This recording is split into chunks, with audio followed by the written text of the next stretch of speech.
આ ન્યૂઝના પ્રાયોજક છે CSC બાલ વિદ્યાલયા। વલસાડ સિવિલ હોસ્પિટલમાં દર્દીઓના સ્વજનો વ્હીલચેર લઈ ગયા બાદ ઓપીડી વોર્ડ પાસે જ મૂકી દેતા હોવાનો સ્ટાફનો લૂલો બચાવ।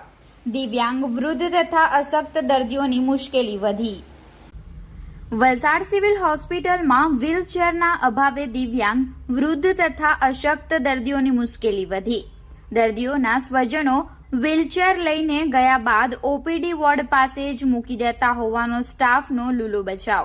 વલસાડની સિવિલ હોસ્પિટલમાં સારવાર અર્થે આવતા દિવ્યાંગો તેમજ શારીરિક રીતે અશક્ત અને વૃદ્ધ દર્દીઓ માટે વ્હીલચેરની નક્કર વ્યવસ્થા નહીં હોવાથી આ દર્દીઓએ જમીન પર ઘસડાતા અથવા જોખમી રીતે પગપાળા વોર્ડમાં કે જે તે ડોક્ટરની કેબિનમાં અવરજવર કરવાની નોબત આવી રહી છે। વોર્ડ બોય મદદે આવતા નહીં હોવાથી દર્દીઓના સ્વજનોએ જાતે જ વ્હીલચેર ચલાવવાની ફરજ પડી રહી છે, જેના કારણે અવ્યવસ્થા સર્જાઈ રહી હોવાનું હોસ્પિટલના સૂત્રોએ જણાવ્યું હતું।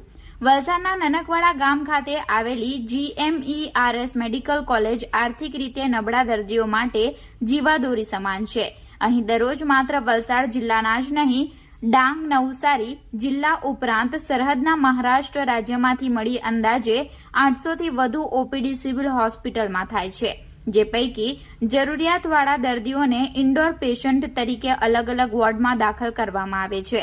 ઇન્ડોર દર્દીઓ માટે જે તે વોર્ડમાં લાવવા લઈ જવા માટે વ્હીલચેર અને સ્ટ્રેચરની અલાયદી વ્યવસ્થા કરવામાં આવી છે। હોસ્પિટલના ભોય તળિયે આવેલા રિસેપ્શન પાસે 7 વ્હીલચેર તથા બાકીની ઇમરજન્સી સહિતના વોર્ડ રાખવામાં આવે છે।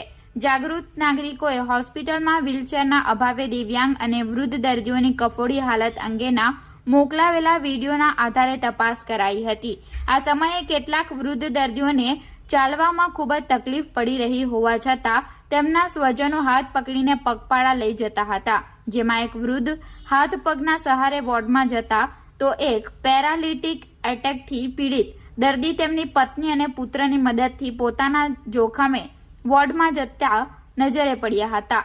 હોસ્પિટલના સ્ટાફ દ્વારા જાણવા મળ્યું હતું કે ઓપીડી વોર્ડ પાસે 7 વ્હીલચેર રાખવામાં આવી છે, પરંતુ જરૂરિયાતમંદ દર્દીઓને તેમના સ્વજનો ઓપીડી વોર્ડ પાસે લઈ ગયા બાદ વ્હીલચેર ત્યાં જ મૂકી દેતા હોવાની સમસ્યા સર્જાય છે। તેઓ લૂલો બચાવ કર્યો હતો। આ બાબતે જિલ્લા કલેક્ટર તથા હોસ્પિટલના સુપ્રિન્ટેન્ડન્ટ દ્વારા યોગ્ય તપાસ કરાવીને દિવ્યાંગ તથા વૃદ્ધ અને અશક્ત દર્દીઓને સિવિલ હોસ્પિટલમાં પડી રહેલી હાલાકીનો અંત લાવવામાં આવે તેવી લાગણી દર્દીઓના સ્વજનોએ વ્યક્ત કરી હતી।